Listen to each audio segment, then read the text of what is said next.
Mesdames et messieurs, je suis Étienne Kabimban, le directeur des études et de la prospective de l'action contre le blanchiment d'argent en Afrique centrale et en même temps le directeur des affaires juridiques et réglementaires de l'institution.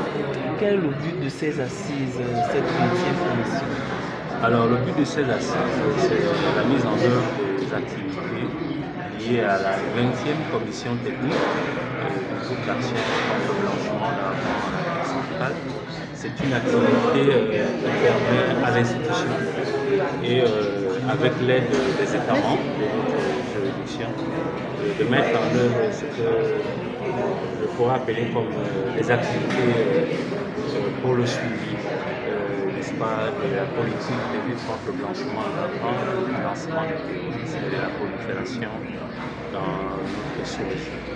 Et à l'ordre du jour, les deux premières journées de travaux qui ont eu lieu avant-hier et hier, il y avait les travaux en groupe, à savoir le groupe sur les évaluations et conformité.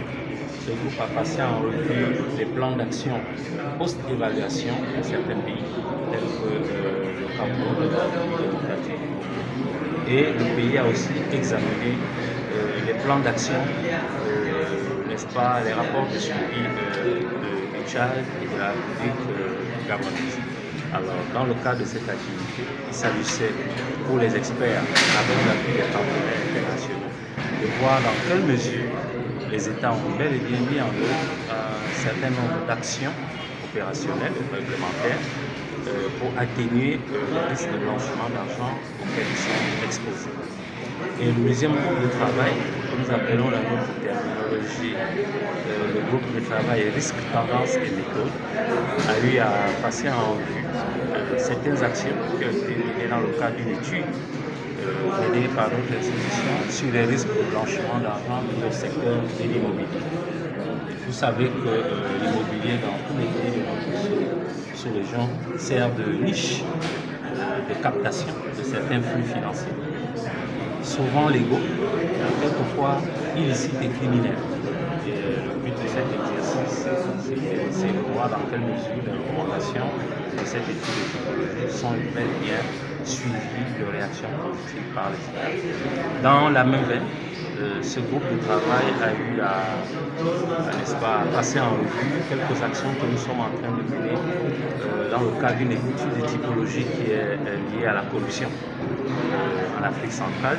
Et ce n'est un secret pour personne, n'est-ce pas? Le phénomène de la corruption mine beaucoup de nos États, n'est-ce pas, altère l'accélération des politiques de développement qui sont mises en œuvre par nos gouvernants. Et nous sommes donc en train de mener une étude pour pouvoir identifier, n'est-ce pas, les différents vecteurs de notre sous-région, les différents secteurs d'activité qui sont susceptibles de faire de recevoir des flux de corruption.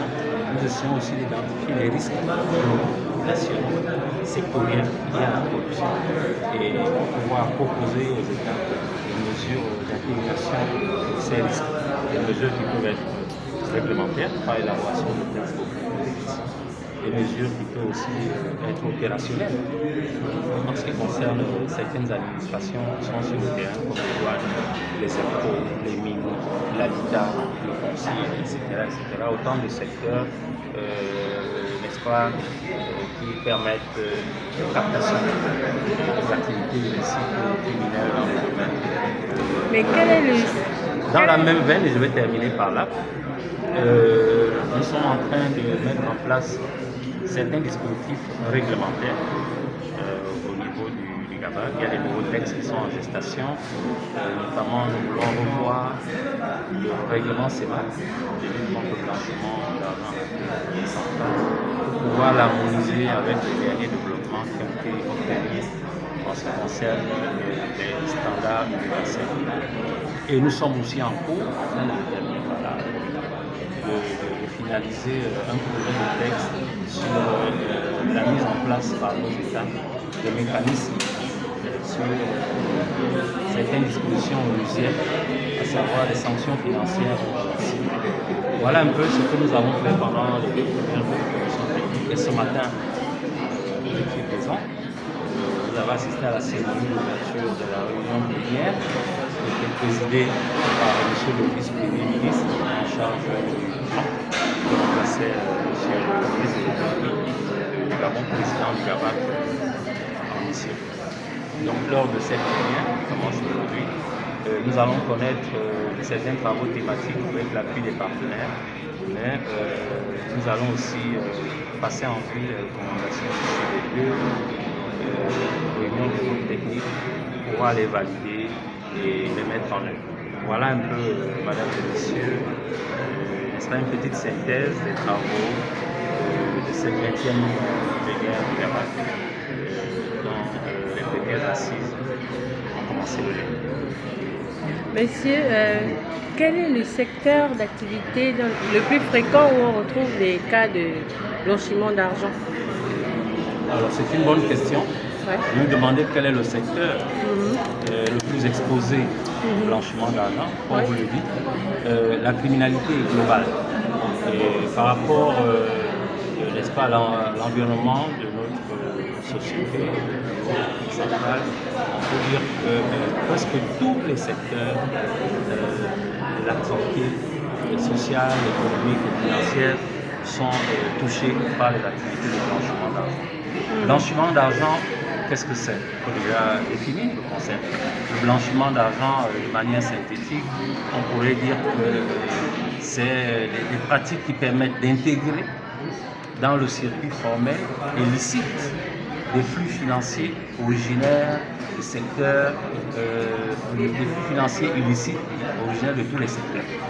Et lorsque vous avez cette définition, vous pourrez comprendre que les flux illicites de tout ordre peuvent être intégrés dans tous les secteurs d'activité, dans l'immobilier, dans le commerce, dans la création de stations d'essence, dans la création d'immeubles, dans l'acquisition de biens de luxe, et même dans certains pays, dans le financement des partis politiques et autres organes.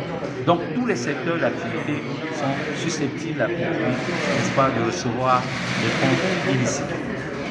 Maintenant, les fonds qui sont les sources de fixation de ces fonds illicites, qui sont les plus utilisés, sont de manière globale les secteurs qui font l'objet d'une réglementation minimale. À savoir que pour pouvoir intégrer des fonds illicites dans un secteur licite, il faudrait que ce secteur présente le moins de garanties possibles et le moins de dispositifs coercitifs ou d'identification de ces fonds illicites. C'est la raison pour laquelle, dans notre sous-région, vous allez observer que les flux illicites ou criminels sont souvent très peu investis dans le secteur financier légal. Pour la simple raison que les banques, les compagnies d'assurance et tout le secteur financier est suffisamment protégé par des mesures réglementaires solides. Maintenant, vous avez des secteurs qui sont moins surveillés, qui sont plus exposés, tels que le secteur de l'immobilier, tels que le secteur agricole, tels que l'acquisition de biens personnels de luxe, qui sont moins surveillés, qui sont plus exposés et dans lesquels, beaucoup plus qu'ailleurs, dans notre sous-région, les criminels, n'est-ce pas, réinvestissent les fonds de leurs fonds illicites. C'est ce que je pourrais vous dire. Merci. Merci, monsieur.